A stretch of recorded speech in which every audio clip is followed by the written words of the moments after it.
So our first DLC offering is called First Strike. It releases February 1st. It has 5 new levels in it, 4 brand new multiplayer maps, as well as a zombie level called Ascension.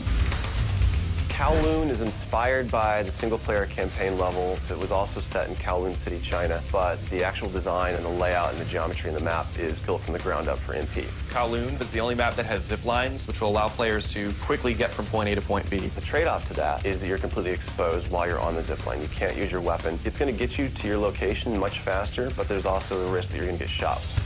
Discovery is an Antarctic research station that was a German outpost left over from World War II. The two sides of the map are divided by a deep chasm. You're always kind of fighting for control over that crossover from one side of the map to the other. My tips for Discovery is really just learning the layout of the map, understanding how that chasm can impact the flow of the gameplay, and always being conscious of the exposure that you have to long-range weapons. You might be on a snow bridge and somebody throws a grenade, which collapses the floor around you.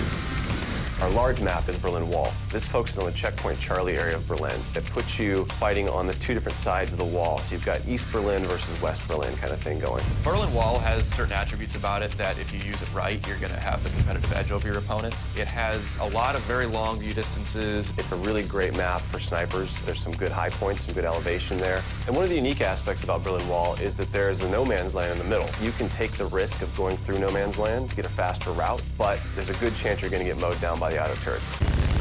The Stadium's one of my favorite maps. I am a run and gunner, so I tend to like that map. It's going to provide those close quarter players tight adrenaline, action-packed experience. So never underestimate the value of tactical insertion and always be checking your corners and realize that these engagement distances are going to be really small, so use that to your advantage. I think it's going to cater to a lot of the players who just like the frenetic style of gameplay that Call of Duty has to offer.